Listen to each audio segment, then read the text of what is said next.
ठरलं तर मग प्रेक्षकांनो, मालिकेचा कसला जबरदस्त ट्रॅक आता आपल्या समोर आलेला आहे. आतापर्यंत इकडे आपण पाहत आहोत, प्रत्येक वेळेला मात्र आता महिपत आणि साक्षी वाचत चाललेत, पण या वेळेला मात्र आता महिपत खूप मोठ्या आता जंजाळामध्ये अडकलेला आहे. आणि महिपत ज्या वेळेला हे आश्रमाचं काम करतोय, त्याला असं वाटतंय की या सगळ्यामध्ये आपण आता म्हणजे लोकांना मूर्ख बनवतोय. पण पण ज्या प्रकारे तो आता लोकांना मूर्ख बनवतोय, लोकांनी सुद्धा आता त्याला एका मोठ्या प्रकरणात अडकवलेलं आहे. बरं, लोकांनीच नाही तर आता महिपतने याच्या आधी जी काही कुकर्म केलेत, ती सुद्धा त्याला आता मारण्यासाठी धावून आलेली आहेत. आणि इथेच मात्र महिपतचं खूप मोठं भांडं फुटताना आपल्याला दिसत आहे. आणि महिपत या सगळ्यामध्ये मात्र आता अडकलेला आहे. हो प्रेक्षकांनो, महिपत या सगळ्यामध्ये कसा अडकलाय, काय अडकलाय आणि महिपतचं कोणतं कुकर्म त्याला आता या म्हणजे साधुबाबा झाल्यावरती सुद्धा आता छळण्यासाठी आलेलं आहे. नक्की काय घडलंय, कसं घडलंय, सगळं सगळं सविस्तर पाहणार आहोत.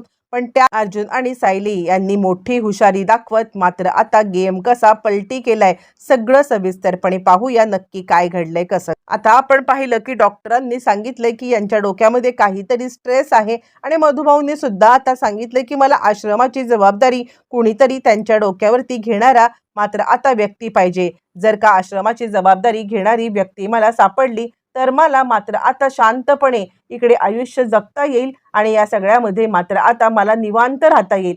असं म्हटल्यावरती मात्र आता सायली अर्जुनकडे पाहते आणि अर्जुन सर, तुम्हाला काय वाटतं, मी या सगळ्यामध्ये जर का आता ही जबाबदारी घेतली तर? आणि यावरती अर्जुन म्हणतो, बघ म्हणजे तुला जे काही पटत असेल ते तू कर. पण अर्जुनला या सगळ्यामध्ये असं वाटतंय की सध्या प्रेग्नन्सीमध्ये सायलीने फार मोठी जबाबदारी उचलू नये. पण तो आता काहीही बोलला तरी सुद्धा सायलीला ते पटणारं नसतं, किंवा सायली या सगळ्यामध्ये मात्र आता ती गोष्ट ऐकून घेणारी नसते.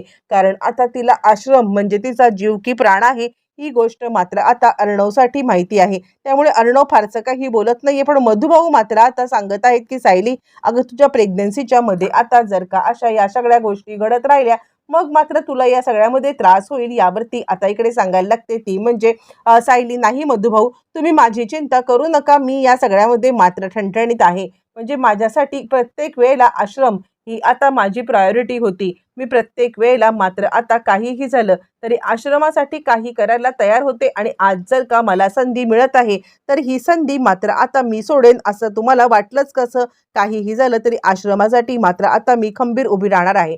तुम्ही फक्त एक काम करा, आश्रमाचे सगळे डॉक्युमेंट, सगळ्या गोष्टी मात्र आता माझ्या हातात द्या. असं म्हटल्यावर ती मधुभाऊ सांगतात, ठीक आहे, मी तुला सगळ्या गोष्टी द्यायला तयार आहे. पण मला भीती वाटते ती म्हणजे महिपतची. महिपत या सगळ्यामध्ये जर का आता तुझ्यासोबत काही चुकीचं वगैरे त्यांनी केलं, तर मला ही भीती वाटते. यावरती सायली सांगायला लागते, अजिबात काळजी करू नका, त्या महिपत माझ्या केसाला पण धक्का लावू शकणार नाहीये. जे काही करायचं आहे ते मात्र मी या सगळ्यामध्ये करणार म्हणजे करणार.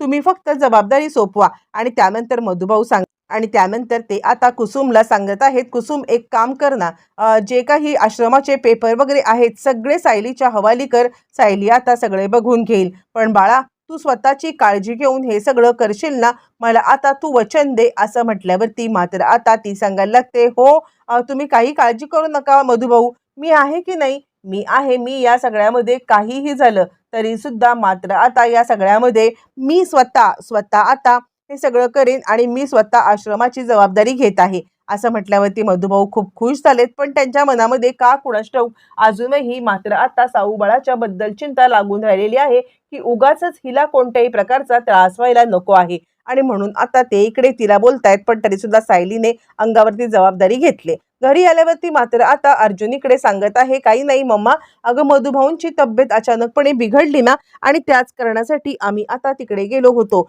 यावरती मग आता कल्पना म्हणते, काय झालं, आता मधुभाऊंची तब्येत बरी आहे ना? यावरती सायली म्हणते, हो आई, चिंता करू नका, आता मधुभाऊ निश्चिंत झालेले आहेत. यावरती आता मात्र ती म्हणते, का काय झालं अचानकपणे, म्हणजे मनावरती काही ताण आला होता का? यावरती सायली सांगायला लागते, हो म्हणजे त्यांनी आश्रमाचं टेन्शन घेतलं होतं, पण आता त्यांना आश्रमाचं कोणतंही टेन्शन नाहीये. यावरती मात्र आता सांगायला लागते ती म्हणजे कल्पना, आता टेन्शन नाहीये म्हणजे म्हणजे काय म्हणायचंय तुला? यावरती सायली सांगते, कारण आता जबाबदारी मी घेतलेली आहे, पूर्ण आश्रमाची जबाबदारी मी घेतले. आणि या सगळ्यामध्ये आता मात्र मधुभाऊ निश्चिंत झालेत. आता इकडे कल्पनाचं तोंड पडलंय, कारण आता आश्रमाची जबाबदारी म्हणजे काही खाऊचं काम नाहीये हे तिला चांगलंच माहिती आहे आणि त्यामुळे ती आता विचार करते की इकडे आता आपली सायली हे कसं सांभाळेल आणि त्याच्यात ती प्रेग्नेंट आणि त्यावरती ती म्हणते ठीक आहे ठीक आहे. इकडे तोपर्यंत मात्र आता प्रियाला समजले की सायलीने आश्रमाची जबाबदारी घेतली. मग प्रियाने मोठा प्लॅन केलाय. याच आश्रमाच्या प्लॅनमध्ये मात्र आता तिला अडकवायचं हे त्यांनी ठरवलंय. सचिन तिला सांगतोय काय करायचं काय, पण त्याच वेळेला मात्र आता फोन आलेला आहे तो म्हणजे इकडे आता राकेशचा आणि राकेश सांगतोय माझ्या लायक काही काम असेल तर मात्र मला आता तुम्ही सांगा. यावरती प्रिया म्हणते तुझ्या लायक बरीचशी कामं आहेत पण या सगळ्यामध्ये ती आता कामं व्यवस्थितरित्या करणं हे तुझं महत्वाचं काम आहे जे तू करतच नाहीयेस. यावरती राकेश म्हणतो एकदा संधी देऊन तर बघ, प्रत्येक वेळेला मी काही माती खाणार नाहीये. यावरती मात्र आता तिला सांगायला लागते की ठीक आहे एक काम करायचं आहे लवकरात लवकर मात्र आता आश्रमाचे जे काही डॉक्युमेंट्स इकडे सायली हातात घेईल ना ते डॉक्युमेंट्सच्या कॉपी आता मला आणून द्यायचं आहे. हां, पण ते सुद्धा त्यांना न कळत त्यांच्या न कळत हे सगळं करायचं आहे आणि हे सगळं करत असताना मात्र आता मला मला या सगळ्यामध्ये काहीही झालं तरी प्रत्येक गोष्टीची अपडेट ही लागलीच पाहिजे असं म्हटल्यावरती मात्र आता इकडे सांगायला लागतोय राकेश ठीक आहे माझ्या परीने जे शक्य होईल ते मी करण्याचा प्रयत्न करतोय. बरं हे सगळं होत असताना मात्र आता इकडे सायली रूममध्ये आले. अर्जुन तिला सांगतोय ठीक आहे तू जबाबदारी घेतलीस त्याबद्दल मला खरंच काही बोलायचं नाहीये. एक मुलगी म्हणून तुला आता या सगळ्यामध्ये ही जबाबदारी घेणं भाग होतं मला माहिती आहे. पण आता एक बाप म्हणून माझ्या डोक्यामध्ये विचार चाललाय तो म्हणजे माझ्या बाळाचा की या सगळ्यामध्ये माझ्या बाळाला त्रास नाही ना होणार. यावरती सायली म्हणते अजिबात काळजी करू नका.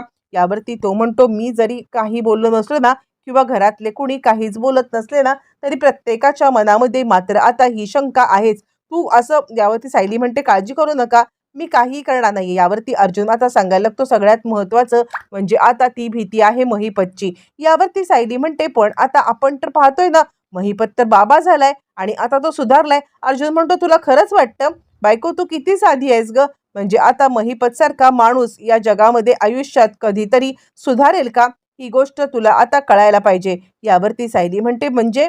त्यावरती अर्जुन म्हणतो तुला माहिती आहे का अगं लाखोमध्ये दिवसाला छापतोय जे आता काळे धंदे करून त्याला मिळत नव्हतं ना त्याच्यापेक्षा 10 पटीने त्याला आत्ता मिळत आहे आणि या सगळ्यामध्ये तो आता हे सगळं सगळं करतोय असं म्हटल्यावरती मात्र आता सायली सांगते ठीक आहे ना करू दे पण आता सत्मार्गाला तर लागलाय ना तो कशाला आपल्यामध्ये येईल. यावरती तो सांगायला तो लालच खूप वाईट असतं ग, म्हणजे आता त्याच्या हातामधून आपण आश्रम हिसकावून घेतलं आणि इथूनच तर खरी स्टोरी सुरू झालेली आहे ना आणि त्यामुळे मात्र आता तो 100% चिडलेला असणार आहे आणि चिडून या सगळ्यामध्ये तो आता उलटापणा काढणार ज्या वेळेला त्याला समजेल की तू हे सगळी जबाबदारी घेतलेली आहेस असं म्हणत मात्र आता अर्जुनीकडे सांगत आहे आणि प्रिया सांगत आहे ते काही नाहीये. सायलीला या प्रकरणामध्ये आपल्याला अडकवायला पाहिजे कोणत्याही परिस्थितीमध्ये. सायली आता या सगळ्यामध्ये अजिबात मात्र आता वाचली नाही पाहिजे, म्हणजे आता आश्रमाच्या या गडबडीमध्ये तिला आता आपण वाचूच द्यायचं नाहीये असं म्हटल्यावरती मात्र आता हा सगळा प्रकार घडल्यावरती इकडे तोपर्यंत आपण पाहतोय की आता इकडे महिपत इकडे आता घरच्या सगळ्यांना काळजी वाटते ती म्हणजे महिपतची की महिपत या सगळ्यामध्ये आता नक्की काय करणार कसं करणार या सगळ्याची मात्र आता काळजी वाटत असताना इकडे तोपर्यंत आता लगेचच आलेली आहे ती म्हणजे इकडे कल्पना आणि कल्पना सांगते की काहीही झालं तरी सुद्धा महिपतची मला भीती वाटते. अर्जुन म्हणतो चिंता करू नकोस आपण आता सायलीच्या पाठीशी सगळेजण ठामपणे उभे आहोत ना.